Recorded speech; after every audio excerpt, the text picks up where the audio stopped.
Scott here with Continuous Miracle Radio, right here on WGLM 106.3 locally. And you can find us on Facebook and YouTube and view us at your leisure whenever you'd like to now. Is that right, sir? Mm-hmm. Yeah. Darren's shaking his head, so I'm going to tell We him. didn't give him a mic, so he's got to shake his Yeah, head. yeah, he's going to be quiet. Yeah, sounds good. He's a yes or no guy today. And this is a pre-recorded program today you're hearing here on WGLM, so we won't be accepting any phone calls, but you can always call Heidi after the program if there's something that we're discussing here today that may impact you in a certain way. And go on to touch upon before we start our conversation here is the three pillars of the program Continuous Miracle Radio are to raise awareness, okay, and to talk about uncomfortable situations and events out loud, okay, and offer hope to people who may be suffering. And those are the three pillars of this program. So sometimes today may be a little uncomfortable. We're going to continue to talk about trauma, Yes. and sexual trauma and sexual abuse, which has been prevalent in society for a long time. Unfortunately. But that's the beauty of this program. We actually get an opportunity to talk about it out loud. And if this program hits the ears of somebody who is sick or suffering from this type of trauma, sexual trauma, there's an opportunity for that person to become well. And if we're doing that, we're doing the right things right here There's on Continuous Miracle Radio. We're There all is friends of hope. So I haven't mentioned that quite some time on the air.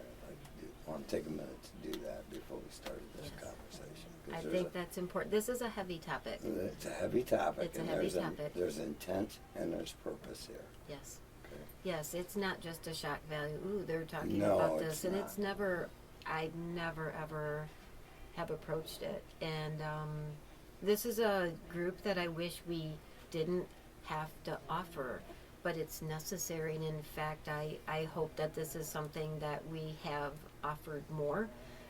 We already have talked about that we're going to increase it to more than just our Saturday morning because of the need for it.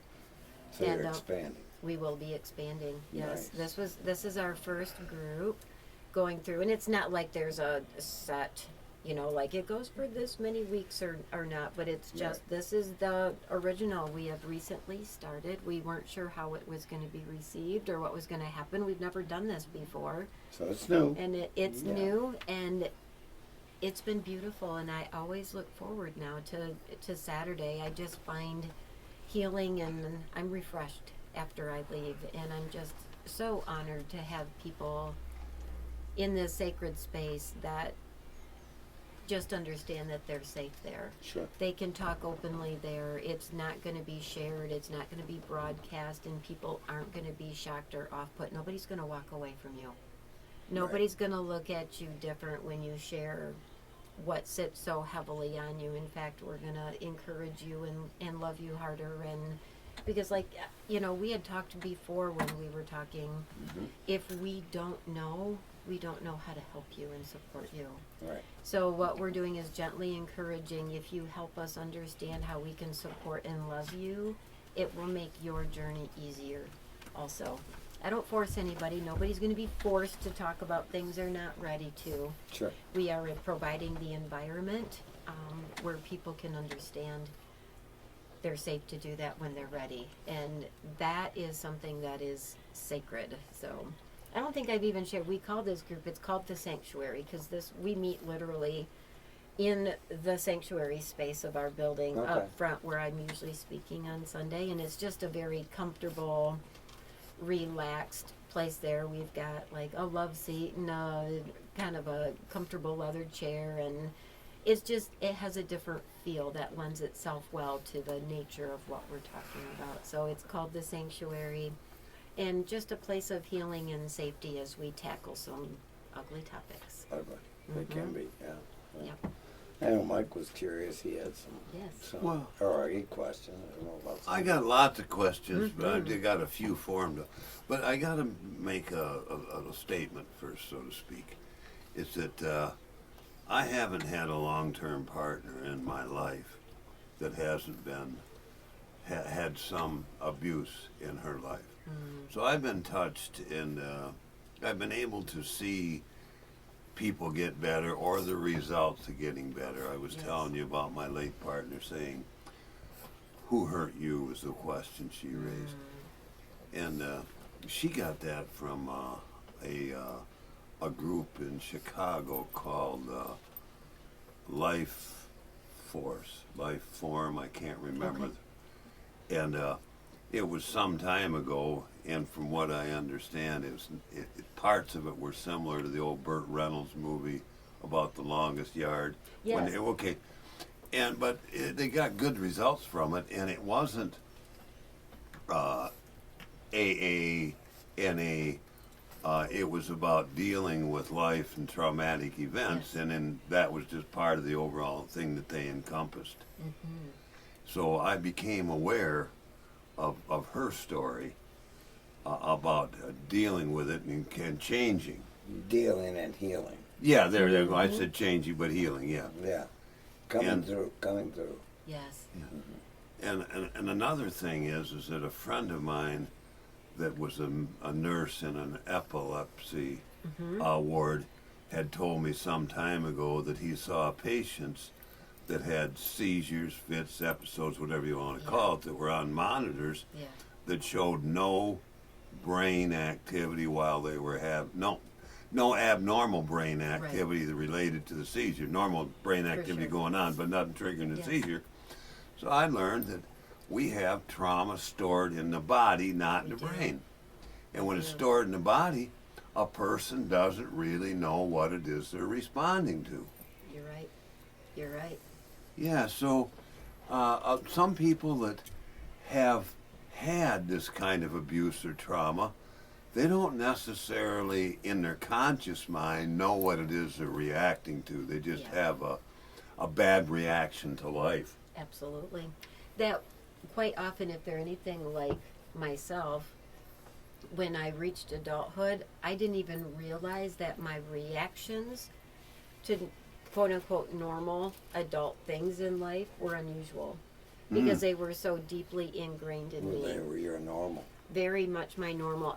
I was highly reactive. I needed a sense of control. I didn't like surprises. Like I felt like if I always knew and if I could always plan and be prepared, bad things won't happen to me. So we live in a state of never wanting to be surprised, of needing to know what happens, and that just leads into trying to control your environment. Well, you can't. Like Or, you the, can. or the people in your environment. That's exactly it. And we don't even realize the lengths we do to it. We can become hyper vigilant over our children to a point where it interferes with our kids even being able to be kids because we've experienced what can happen. Now, correct me if I'm wrong, but from what you just stated, Yes. if you've had a traumatic event, is youth. Yes. And those are basically, at the end of the day, you develop your own defense mechanisms. Oh, yes. By controlling Yes. and being very controlling Yes. of your environment and your situation. Body, Correct. our human body, our mind especially, is very protective, and especially if you've experienced trauma as a young child and you're not equipped with that adult level critical thinking, Mature. you're not going to understand. And it's like this brain almost out of preservation starts to change for these children to where they may not until years later really even recall or know. There may be reactions and responses that are unusual, but they're not going to recall that event, so to speak. And I know that was true for me, and a lot of people might think, oh, well, you're just making it up because if you weren't thinking about it all the time. Well, no, I wasn't. I wasn't thinking about my child trauma at the hands of a teacher every waking moment, because my young child brain did everything possible to escape that. Sure. And children are Well, just, and it led to 40 years of drinking. it sure did, because emotions, I didn't know Not what to to mention do your with them. defense mechanisms that you developed. Yes, as a I sure result did. of. I Okay. sure did. You know, in my childhood defense mechanisms, the things that I tried to hang on to protect me as a child, they certainly don't serve me well as an adult. No. You know, I'm not living in a child's world. I'm living as an adult in an adult world. And I recognize that a lot of my reactions and behaviors and outlooks on some things were very childlike in a way, because those were the tools I had formed out of necessity way back in the day. Yeah, You know, you trying equipped to yourself to right, live. because it was a topic I didn't even have any knowledge of it. Like, Mhm. what do you do as a child when that's been your abuse, and you don't even have, like, you don't even get it. Like, you know No, nothing no. about the sexual realm and arena, because you should have just been a child growing up as a child, and that didn't happen for whatever reason. Mhm. So if at the time you weren't surrounded with people that really got you the help that you need, and for most people that doesn't happen, and it's often because the abuser carefully selects their victims, and that was true in my case. I was a child that wasn't greatly supported at home. I didn't have any place to go to with the stuff, and I was in this cult-like closed environment, so I was just the perfect victim. That's sort of what grooming looks like. Mm-hmm. Oh, beyond a shadow of a doubt. Yeah. Beyond a shadow of a doubt. And my abuser, as an adult, I had the opportunity to ask, why me? And I Oh. remember he looked at me and started laughing. They said, because you're so nice and you made it so easy to just use you. And I'm like, this happened because I was nice? So then I thought there was something wrong with me. Yeah. That Well, being I'm not nice gonna be was nice a anymore. flaw. Right. It was a strange thing to hear somebody say that, and they just thought it was just so funny. Oh yeah, I knew right away when I met you that you were going to be the one. You know, and this was an attempted murder suicide that this turned into. It Oh my turned God. into just a terrifying situation, and I, for years, because I was already unhealed as a child, Right. and as a child thought I had something to do with that, like I was so bad or You so caused naughty, it. I caused it. This doesn't happen to good kids.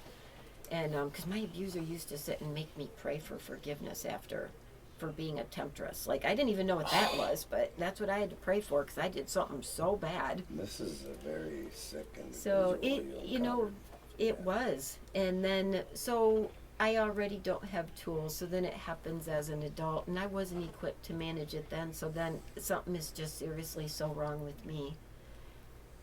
There wasn't anything wrong with me. There was everything wrong with the other individual, The but abusers. it just shows you the damage that gets done in brains that deal with that trauma. Now I say that and everybody's like, well, how is it today? I am doing amazing today. Well, I can see that. I am doing so well today. I can talk about any and all of this freely and openly, and I have. I am not ashamed or embarrassed by any of it. I will tell you any bit of my story in life. I love transparency. No secrets anybody can dig out of the closet, and but it was coming That's to very terms free. with. It's actually very freeing. It is. It is, because I recognize that Liberating. Liberating. I'm not the one that needs to bury the weight of it. But what that did leave me then was the choice. Am I going to stay exactly as I am with my reactionary way of Right. approaching life, which isn't really living, Unmanageable, actually, or over time. I'm going to win and I'm going to heal? Mm-hmm. And I made that decision. I'm like, I don't have anything to lose. I don't have anything to lose, because I was this close to choosing to not be here anymore. That's just where life had brought me, and I was just like, I can't do this anymore. And I'm so grateful every single day that was interrupted so unexpectedly and in the most unusual of I was ways. going to say, what was the mechanism, the point where you made that decision? To and turn you it were- around? Yeah. Robert. Okay. I met Robert. So at the time this was going, I had a date picked and everything. But I had a son that was in the Marine Corps and was at boot camp, and I wanted to see him graduate. It's my youngest child. And I knew as soon as he had graduated and went to camp that it would be okay to go, and I needed to fill time, so I started running. And that's where I met my husband, and he changed my entire life because he made me wonder what makes people want to live. Okay. That's a good question. Yep. Darren's telling me over here, he's flashing me again. You're getting good at it too. We're gonna go ahead and take a little break here, and you're gonna hear from our sponsors, Guiding Light, the Mac, Randy's House, and we'll be right back here with you after these brief commercials. Thank you so much for being part of the Continuous Miracle Radio Network, and we'll be right back.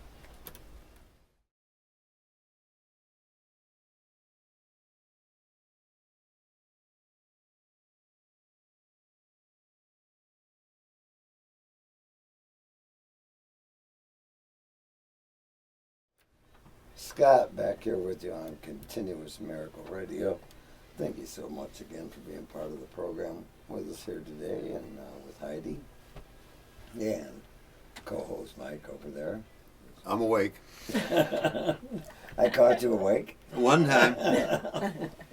Thanks for being part of the show today. Well, I do what I can. It ain't a lot some days, but I do it again. I'm watching you over there.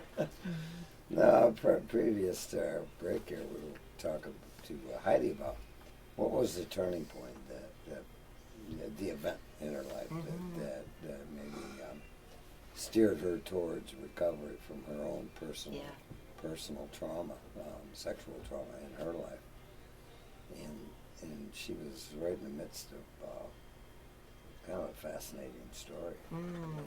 Yes. What made me want to live again? Yeah, what made you want to do something different? Yes. As I was explaining, I was kind of in this filler period of time until, as I put it, I could just be gone. But I had some time to fill. So I made a list of things that it's such a surreal thing to talk about. Like Today. It is. Back then it was very real. It was very real. I made a list of things. I'm going to do these things in this time before I go. And what an odd list to make, really, to think about it. And so I did that, and I'm looking at it going, well, these are all things that I think I would like to do. I have to do something I don't want to do. So what would that be? Running. I hate to run, so I'm going to do running. I'm going to do one 5K event, call it done, because it's dumb. Yeah, make you do something that you didn't want to do. Yes. Okay. Yes. So I found, through a series of events, and in my world, only God could have made this work, but I somehow found myself signed up. I filled out the application to become an Amway Riverbank Run road warrior, which means I was an ambassador for the Amway Riverbank Run. Okay. Largest 25K in the company, so now, kind of a big you ever deal. run 25K? So I have, yes, I have. Oh my goodness. I have. I've done it a couple times now.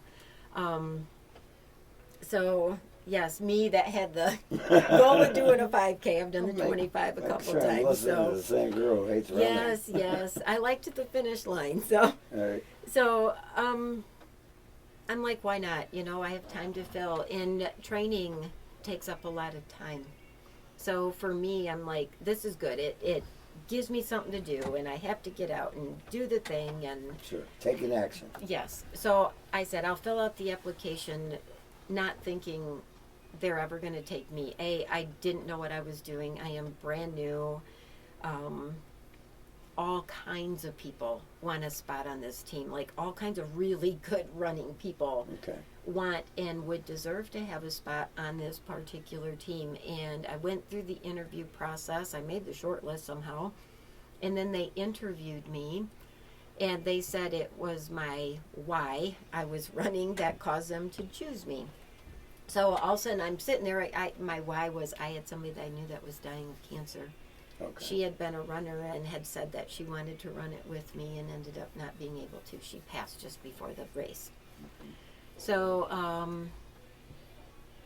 I find myself on the receiving end of a phone call saying, we've chosen you. And I'm like, that wasn't supposed to happen. So now Right. I have a whole lot of running to do. Oh, and- wrong number. Yes. So, I show up there and we're doing the thing, and then I find out not only am I not doing a 5K, I'm doing the 25, which I'm like, oh, that's a big difference. And Sure.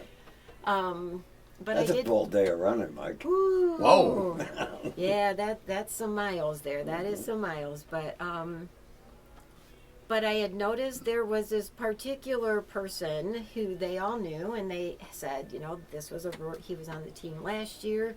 He was wearing a Captain America Oh. costume. He had a red, white, and blue tutu. He had this giant American flag. All this stuff just. And I'm like, you couldn't miss him. Like, larger than life, like this color bomb of. And I'm like, what in the world? Like, and I think because my son was in boot camp, there was something about somebody who carried the flag. I'm like, he's got to be patriotic. Maybe you served. And Sure. because we both were part of that Road Warrior family, we just got to know each other, and that started conversations. And this person that I observed, thinking they must have this charmed, magical, perfect life to be this happy and exuberant and joyful all the time, started having very real conversations with me about real life, about loss and about trauma, about addiction and prison time and solitary confinement and all of the things. And then the loss of his two boys in a car accident. And as we talked, and he had mentioned a date, I stopped him because on the same date that his two boys were lost in a car accident, my oldest child was an Aeromed flight from a car accident Oh. to Grand Rapids the exact same day, same year, same everything. So two people that didn't know each other were both experiencing moments in life that were one of the most difficult they ever had to Similar. face. Mine had a very different resolution. My child ended up surviving, and Robert lost his two sons. And it just kind of shifted something in me, because then I became fixated, but I'm like, this doesn't make sense. How can you live this life when you've been through this? Like, I don't understand. Right. You're trying awfully hard. Yeah. Yeah. And I got hooked on wanting to know. And then I started having to argue, but I'm like, but I had all these plans and this. Ugh. So then I'm left in this dilemma of like, how does somebody who thought they were done choose to reactively start living again? How do you change that whole mindset? Because I'd given all my stuff away.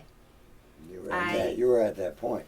I had a month-to-month little tiny cute apartment that I just loved, but I had already signed a lease over and a year payment for one of my other kids if they wanted it when they were home on leave. I had arrangements made with my car. Like, I literally was just like, I'm out. And now all of a sudden I'm like, I'm in. And wasn't Never sure. mind. And I wrestled with that. So that was a good day. Yes and no. Because I'm like, Now you got to live. I have to Yeah, live. now what? Well, you got a chance. You That's made a different exactly it. decision. I Yeah. have to live, but I knew I wasn't going to come back and live the way that I had before. I'm 'Cause not you doing couldn't. that. I couldn't do it. Right. I could not do it. And for whatever reason, Robert didn't run screaming from this hot mess, because he had no idea about any of this reality in my life. He didn't know about my excommunication and shunning. He didn't know about my sexual trauma and abuse. He didn't know that I had a plan to leave. You're a pretty good pretender. Academy Award goes to. I was Not well bad. versed in that.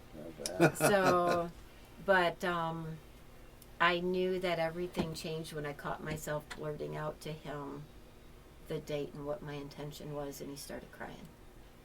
He goes, "How could you do this to me?" And it's like, I'm not doing this to you. And he goes, "But you are, because you're like in my life and I care about you." Okay. He goes, "I can't watch this happen." And I'm like, I don't know how to live. Yeah. And it turned into a conversation that ended up saving my life. Okay. And I'm forever grateful for the way life went and how it happened. I consider every single day from September 27, 2021 to be a bonus day in my life. Because I shouldn't have had anything after. I would have missed out on grandkids. I would have missed out on knowing this community of people that I have. I would miss out on being able to help people that are traumatized like I was Which is find yours. healing in a Right. way back into living instead of just surviving or saying I can't do it anymore. And that to me is everything. Everything, because somehow Talk in about the being course in the of- bonus. yeah, I am just like, I mean, bonus every single day. Yeah, I opportunities. find beauty in the smallest of things. I notice things I never noticed before because I recognize what a precious gift life is. Sure. That trauma doesn't have to take you out. You just have to be willing to do some work to do the healing. And that's why I'm so grateful that somebody came to me and asked if we could start this group. I'm really glad that I sat down and decided to write a program that, like, how did I find healing? What worked for me? And I'm not saying that it will work for everybody. Sure. It's not. But I am finding that by incorporating what I learned from the 12 steps and figuring out that those foundations are so good just for a good, healthy approach to life. So for somebody that needs to know how to re-engage and live, what better way What is there better to way? build a foundation? Because it comes about, you need to have boundaries. You need to acknowledge that I'm helpless. You need to acknowledge that you need help. You need to clean house. You need to make amends. You need to do all this stuff in order to find your way through. So I'm like, why am I trying to find something completely outside of when I already have a good foundation? So I sat with my experience and went backwards. I had expressed that when we talked last time. Sure. But when I did the forward to the end, right, I used the 12 steps. So in my one-on-one counseling, we do a 12-step life recovery that's based on the 12 steps, but it's completely reworked into healing from trauma to re-engage with life. But I use the 12 steps. Become an active participant in the world Absolutely. again. Yes. Yeah. And it works so beautifully in my counseling. So on one-on-one, it's a very set 12-week program. Mhm. When it comes to our group on Saturday mornings, I will take from that the topics that come out of it. And what we'll do every Saturday is I will do a reading that's usually like anywhere from 4 to 7 minutes, where we'll talk about something that is kind of universally experienced by people with sexual trauma. And I will incorporate that. It's just kind of a gentle challenge for the week to come, but we have questions to get a discussion started. No, thought-provoking Yes, questions. you need Yeah. to have a place to start instead of people just looking at you like, well, what am I supposed to say? So it's, you're not going to be put on the spot there. You're not going to be forced to say anything. You're not going to even be forced to participate. But we do ask that you just be actively engaged in listening, because that's where you're going to learn from all the people around you as they share their experience with that topic. And because we have some that have experienced a trauma as a child and others as an adult, all facets of the trauma can get visited, and people that come to this group are going to find somebody that has a similar enough experience that they know you're going to be a huge help to me as I try to navigate and heal from this. So Sure. that's how we operate in our groups there, but we don't keep groups to like a hardcore set, you know, week 1, week 2, week 3, week 4, because people drop in and come and go, and I don't want them to feel that they've missed anything. Okay. The people that come to me and I do individual one-on-ones with, that's where we do a set 12 weeks. Start at step 1 and work all the way through. In group, we're taking elements of that and we're breaking it down in a group setting so we can just be there to support. Now, I would think that somebody new coming in and you're breaking things down, that could be a bit overwhelming, can it? It can be at I'm times. just thinking. Yeah. Right. Most people have said the hardest part is they have not been in a place where people are so comfortable to talk openly about something they Right. haven't been able to talk about in years. Yeah. And Because it's unusual. it is. Most people No, I don't mean to talk be openly. comfortable in a Very place much where so. you can speak openly about Yes. whatever event has occurred in your Absolutely. life that's causing you trauma. Yes. So, And it's a frightening thing for some people because they may initially think like, oh no, they're going to expect me to say something. We don't. We're just showing you that this is a place where we are comfortable talking about anything and everything. Like whatever is burdening you, weighing you down, and you need to talk about, lay it out on the table and let's talk about it. The only thing we ask is that it's your direct personal experience and you're not there to bash somebody. No. And you know, It doesn't sometimes serve any purpose. it just doesn't. We are there to help you and you only. And it doesn't take long for people to share. Well, you and have it's to one come of to my trust it. favorite thing is when that person who's been the most afraid to say anything is all of a sudden just speaking freely and sharing trauma, sharing their struggles and what it's causing in their life. And those tears, you know, we talked about that before too. Those tears are beautiful when they're being shed there, because that's when I know that healing is going to start. That they're feeling emotions enough that they're letting them in, that they're causing an effect in their body is reacting to something, and now I know something is happening inside. And we take the time and we sit with that and address that. Nobody is left with a fresh, raw, reopened trauma with nobody to talk to. Get on We your just way. won't do that. Yeah. No, no. Paper's here. Get on your way. Yeah, okay, yep, all done. So, yep, leave. No, that's harming people. Yeah, it is. That's harming people. You can't rip a scab off and then just say, yep, you're actively bleeding. Come back next week. Maybe we'll talk about. We You don't need that leave. triple antibiotic and a Band-Aid. Yeah, then just- you can go. We, you know, sometimes they need sutures. Sometimes they need, you know, some things are raw and deep, and it's why we allow a lot of time before our 1 o'clock group, because we don't cut it short. If something needs to be talked about and discussed, we handle that there. We don't send people home. That brings harm, Sure. and they won't come back because they won't know what to do with it sitting by themselves at And home. the last thing you want to do is The cause last harm. thing, you know, I'm retired from the medical field. Do no harm is a big thing in my life. Yeah. Yeah. Mine too. Yeah. And I'm not in medical field, but do no harm. Yes, do no harm. That was learned that in the medical profession, and I believe in I that actually fully. learned that from a doctor. Yeah. Mm-hmm. Mm. Yes. Pretty wise guy. Met along the way here. Yes. So if I can do that, we're in the bonus. What do you think, Mike? Sorry. Yeah, we're talking about doing no harm. You're doing great. Yeah, and I was Yes. doing some harm You right there. haven't harmed me a bit this whole time we've been here. I was looking at him harm himself fall out of the chair. Yeah. But I'm glad you did bring up the do no harm aspect, though. That's something to ma'am. really keep. Critical.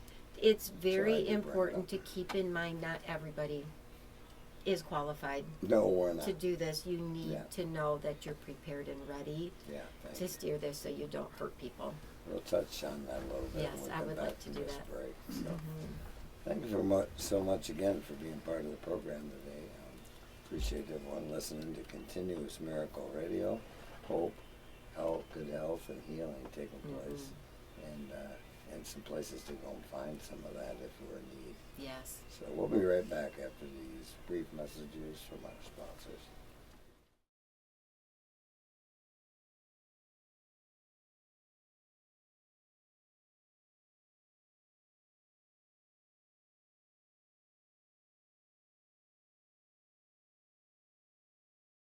Scott back here with you on Continuous Miracle Radio, and talking with Heidi today about sexual trauma, sexual abuse, and the recovery from events such as that in our lives, as they've occurred for numerous people of all walks of life. And Heidi has put a curriculum together that I know about the pillars that are laid.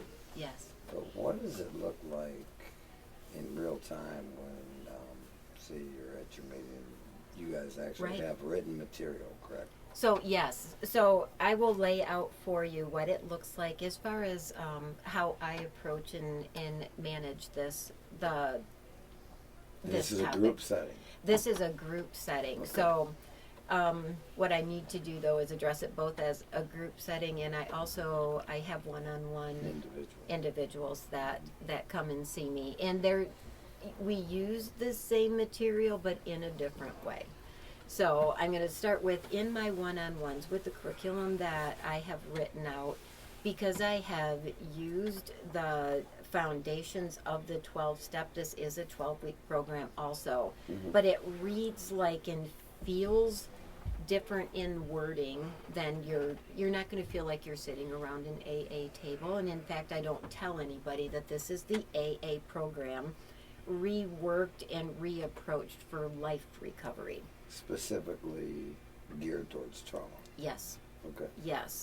So recovery from trauma. Absolutely. Right. So the whole process being, people that come in with this kind of trauma are basically doing a rehaul and a remodel, if you will, Sure. of their life. Rebuild. So this is starting at ground level. Well, before you can build this beautiful home, being yourself in your life, do you have a foundation under there? Because you can have this most amazing looking thing. If it just looks that way, the first storm that comes, if there's not a good foundation, it's not going to hold. Wash away. So, exactly. So we start at step one. You got to lay your good foundations. You have to have something to build on.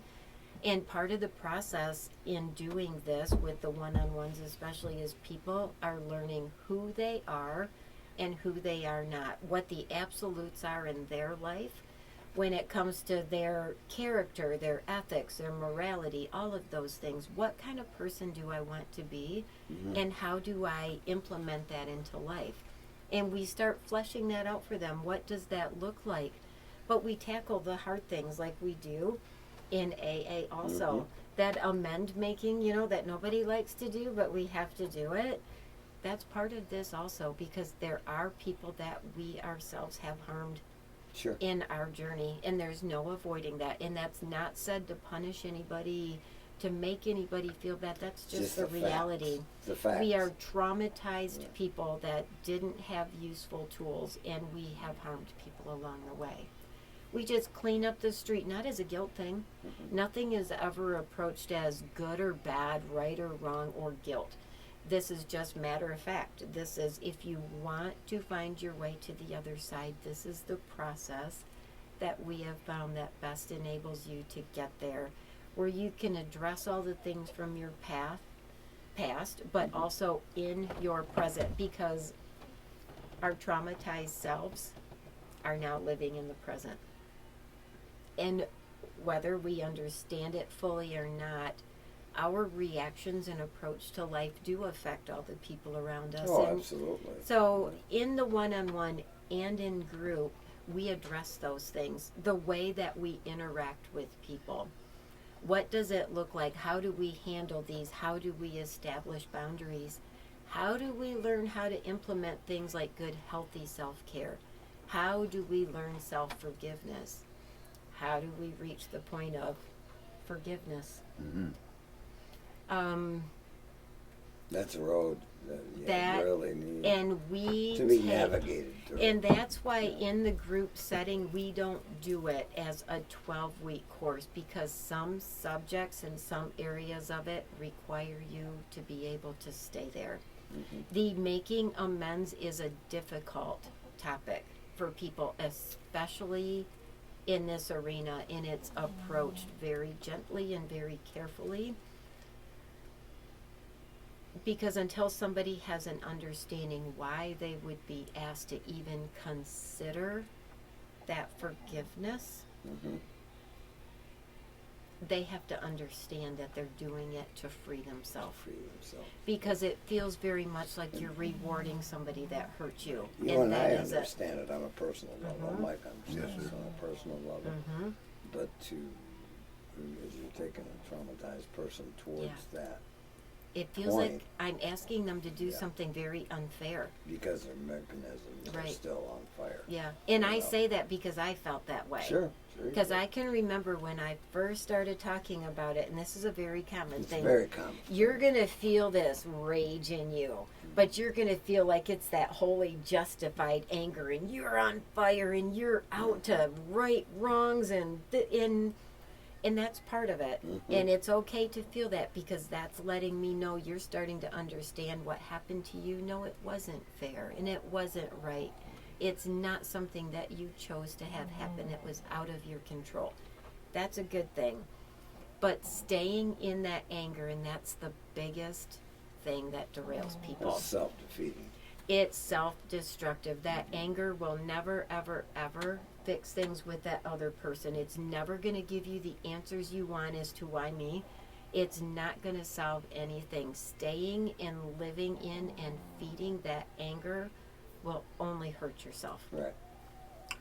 Are we talking about forgiving the act or the person? The person.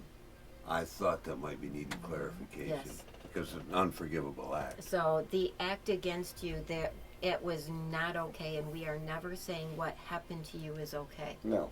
And we lead with that always. What was done to you was wrong. It was wrong in every way, shape, or form. It was not fair. It was harmful. It was painful. It was cruel. We acknowledge it and we call it what it is. But forgiveness for an individual, we don't know what put them in those shoes, but we don't have to answer that question. I don't have to know that.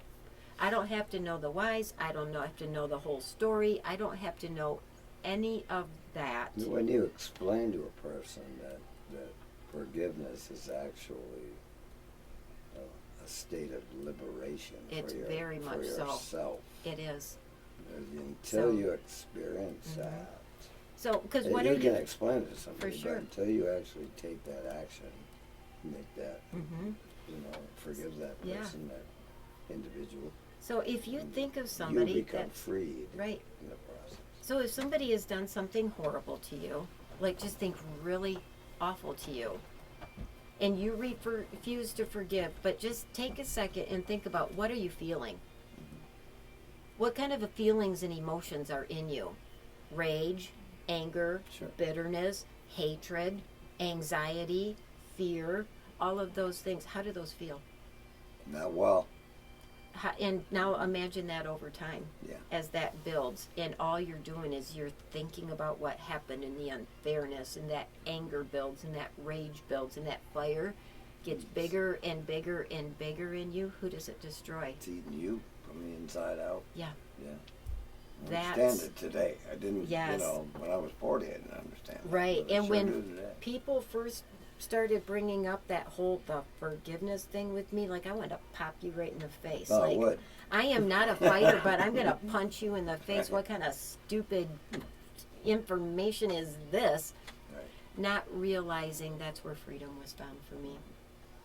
And many people. Many I have folks. not Yeah. heard anybody yet come back to me and say that was the worst advice you've ever given me. It has been the opposite. Thank you. It has been the opposite. I get a lot of that. People come back and they're like, I just feel light. I don't feel like I'm always looking over my shoulder anymore. And there's something so beautiful in that, to see something. And when they reach that state, Yes. people, then it's another whole learning process, how to learn It sure to is. live as a Yes, liberated they're individual. ready then. Yeah, then like, you're ready, now what? you know, Yeah. that fire of a different kind starts. Sure. Now it's like I'm not giving them any more of my time. Right. That's the transition. Reclaim your power. You've reclaimed it, and you're unwilling to give up your life anymore to something that happened in the past. Do bad things happen in life sometimes? Yeah, they do. Yeah. It's just the price that we pay to be human beings living this life. Bad things are going to happen, and we can never control everything. You're absolutely right. But the odds of me walking outside and having somebody jump out and attack me on my way to the car, slim to none. Right. Kind of like, lightning coming to get me. That's just the facts. Yes, some awful things happen to me. The likelihood of these happening to me again are slim to none, and I'm done living my life like I think it's going to happen. Like it's waiting around every corner. Being mindful is one thing, but living a life filled with anxiety and fear is a completely different thing. So live life being alert and aware, know what's around you, being aware of the people you bring Situational into, awareness. for sure. But don't live life looking at every person as if they are a danger to you. That there is something terrifying and scary around every corner, because That's not as true. you grow, it's not. Yeah. And people, for the most part, there's far more good people in this world than there are bad. It's just that the 90-10. bad that happens gets so loud. And it's what we really remember and we talk about. So we start to think that the danger is way up here and the good is here. And really it's this way. 90-10. Yes. 90% of the people just try and get along, just like you and I. But that 10%. 10% is always going to be there, always has been, And- always will be. And some of us live frozen and petrified in fear Right. because of a small percentage. But I get it. The experience is that profound. I Brought get that it. about, yeah. But you just have to be willing to take that first step, which is the hardest, is to walk into some place where there is an in-person support group. And I'm really going to encourage that. I know that there's a lot of online options, and I am not here to bash that. There's a place for everything. But I feel particularly about sexual trauma and abuse, people really need in-person, face-to-face interactions. Experiences. Okay. I have come to find that this is so helpful to people. And for me also, I can read cues on somebody in a room and in a space, verbally, physically. I can read your body language. I can see the tension in your face. I can see how you're acting. I can't do that if you're online. True. I can't help somebody the same way online like I can in person and have that rapport and that back and forth interaction or feed off. I can't be there for immediate support if something got triggered that needs to be addressed. So I'm here to fill that gap and need for those that are ready for in-person, to heal with a group of people in all different stages of healing. And that's different places, different spaces. well, isn't that what makes coming around the table so good? Oh yeah, you got That the person with newcomers, years in is such a huge help for the brand new ones. The same thing is true in a group just like this. You just have to make the choice to trust people that they're not going to hurt you there. Right. What are you thinking, Mike? You haven't been harmed in a while, have you? Not quite a while, but I was thinking of the reading in our book about the safe haven, the safe harbor in AA. Yes. Really relevant. So many things you said today, Heidi, echo AA, Very but much. AA isn't geared to, actually that's the wrong way to put it. AA is geared, but the people in AA aren't geared to deal with this. Oh, It's for too sure. heavy a subject. Very much, and it's not one that is meant to be shared in a Not setting like qualified. Yeah. at an AA full stop, table. Right. And this is not like if you're like needing intensive help, I am there to help you find and get that. I am not somebody that can write a script for meds or I've that type of a encountered thing. so many people but over the years who have had personal experiences. I direct them to a professional counselor because I'm not equipped to handle a lot of stuff yes. that is my come across my recommendation, path. if it's possible, if you are somebody that needs that further professional help, and some people do, and I have no ego in this game. I am not above that. I am here to help you, and if I am not equipped to, I am going to find the resources that you need. Right. My favorite are those professionals who have lived experience. And they're out there. They're not easy to find all the time, but they're getting increasingly so, and people are starting to really recognize the benefit of lived experience, that there is as much value to that quite often, especially in certain topics, as book smart is, and sometimes more so. I have some of both. Yeah. I have some of both, but I believe that it's my lived experience that makes my book smart better. Has more value. Yes. Or adds weight. to Yes, your- because I have an understanding of having walked in shoes Sure. with them. So people want to reach out to you. Yes. I want to get the phone number for 419. For sure, for sure. If you're interested in learning more about this program, you can call us at Outreach 419. And again, my name is Heidi. Leave a message, please, and we will absolutely get back to you. And our phone number is 616-788-7394. And we will always have our doors open by 12 for sure. We're usually somebody's there around 10, and we are there until 8:30, 9 o'clock at night, 7 days a week.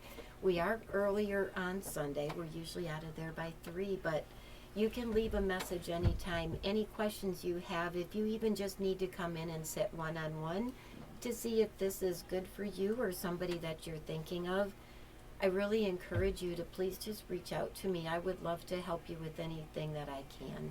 Well, what a wonderful service you're providing out there. I'm honored. Victim of sexual abuse Yeah. and a path to healing. Yes. So I want to thank you so much for coming on the program with us again today. I'm grateful that you asked. And enlightening the public. Thank you so much. There's Thank you help so much. available for folks out there who are There is. suffering from sexual abuse. Yes. You know, and there's hope in there's health. There's so much hope. I'm just telling you, please and don't hope. give up. Yeah. Don't give up. Mike, I want to thank you for being here with your inquisitiveness today. Staying away. Glad you were here, Heidi. you, Appreciate Brian. having you here. It was my pleasure. I've really enjoyed it, and I'm thankful to be able to talk about this topic. Thank you. You're quite welcome. Glad we could bring it to you, our listening audience, right here on Continuous Miracle Radio. Come on back and catch us next week, right here, 106.3, as we'll have a special guest in. Dangerous Darren will be on the dials. Mike might be in Florida. I don't know. We're going to figure this thing out. Talk to you next week. Scott, signing off.